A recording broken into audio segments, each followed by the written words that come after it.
Վարչապետ Նիկոլ Փաշինյանը Տիկնոջ Աննա Հակոբյանի եւ իր թիմակիցների հետ Երևանի Սուրբ Գրիգոր Լուսավորիչ Մայր եկեղեցում մասնակցել է Սուրբ Ծննդյան առթիվ մատուցված պատարագին։ Պատարագից հետո վարչապետի նախաձեռնությամբ մեկնարկել է ուխտերթը, որը Սուրբ Գրիգոր Լուսավորիչ եկեղեցու բակից ուղղվել է դեպի Սուրբ Աննա եկեղեցի։ Ուխտերթին մասնակցել են նաեւ բարձրաստիճան պաշտոնյաներ՝ արտաքին գործերի նախարար Արարատ Միրզոյանը, պաշտպանության նախարար Սուրեն Պապիկյանը, ազգային ժողովի նախագահ Ալեն Սիմոնյանը, քաղաքացիական պայմանագիր խմբակցության ղեկավար Հայկ Կոնջորյանը եւ այլք։ Երթի ավարտին Սուրբ Աննա եկեղեցու բակում Նիկոլ Փաշինյանը հանդես է եկել ելույթով, ընդգծելով, որ ուխտերթն ունի խորհրդանշական իմաստ։ Շատ կարևոր է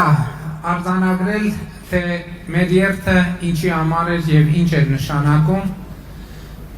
Ըստ էության մենք այսօր վերահաստատվում ենք որպես առաջինը քրիստոնեություն ընդունած պետություն եւ այսօրվա մեր քայլարշավը խորհրդանշում էր, որ մենք ի վերջո սկսել ենք քայլել մեր Փրկիչ Հիսուս Քրիստոսի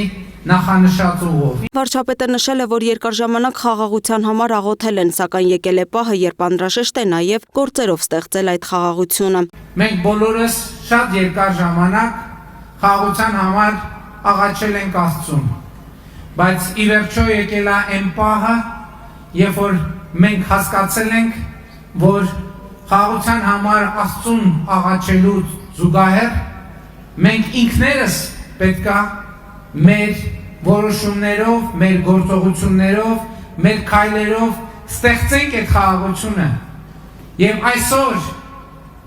Հայաստանի Հանրապետությունում ստեղծված է այդ խաղաղությունը, եւ մենք այսօր քայլում էինք Հիսուս Քրիստոսի մեր Փրկչին ասելու, որ մենք ի վերջո գնում ենք քո պատգամի հետևից եւ մենք ստեղծում ենք խաղաղություն։ Փաշինյանն անդրադարձել է նաև եկեղեցու շուրջ ստեղծված իրավիճակին, հայտարարելով, որ իշխանությունը չի գործում եկեղեցու դեմ, սակայն թույլ չի տա, որ այն օգտագործվի պետության դեմ։ Կառավարությունը չի գործել, չի գործում եւ երբեք չի կարող գործել եկեղեցու դեմ, որովհետեւ կառավարությունը հայաստանյան առաքելական Սուրբ եկեղեցու հետևորդ է։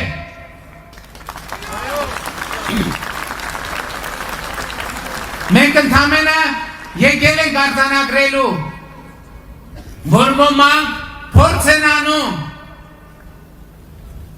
որպես հենակետ օգտագործել հայաստանյան առաքելական Սուրբ եկեղեցին օգտագործելու պետության դեմ։ Եվ ես, որպես Հայաստանի Հանրապետության ժողովրդի կողմից ընտրված վարչապետ ասում եմ, որ մենք դա թույլ չենք տալու։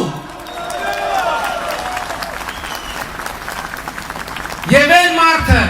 մարդիկ, ովքեր եկեղեցին հասցրել են այս կետին, որ այն հնարավորություն լինի ոմանց մտքով անցնել, որ կարելի է օգտագործել որպես հենակետ ընդդեմ Հայաստանի Հանրապետության, այս մարդիկ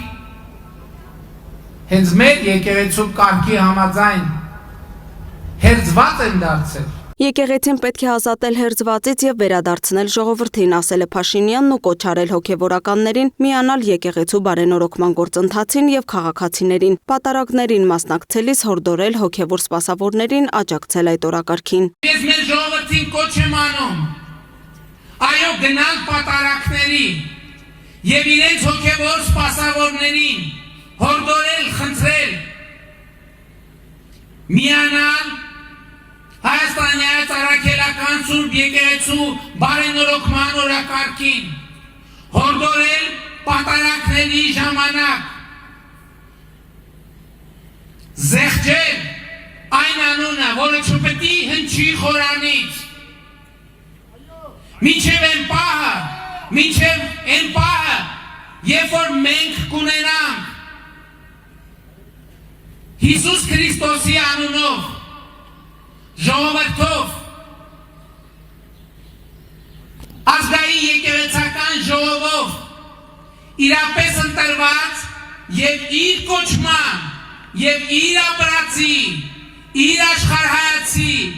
իր հոգու պարունակության իմաստով լեգիտիմ կաթողիկոս Հատկանշական է, որ Սուրբ Աննա եկեղեցու բակում բեմը պատրաստված էր նույն հատվածում, որտեղ 1.5 տարի առաջ ելույթ էր ունեցել Բագրատ Սրբազանը Սրբազան պայքարի շրջանակում։ Սուրբ Ծննդյան օրը վարչապետը գտնվել է նաև Արագածոտնի մարզի Արուջ գյուղում, որտեղ ներկա է եղել հոգևոր երաժշտության 3-րդ փառատոնին Արուջի Սուրբ Գրիգոր եկեղեցում։ Փառատոնին մասնակցել են Թալինի երաժշտական դպրոցի երգչախումբը եւ Հայաստանի պետական սիմֆոնիկ նվագախումբը։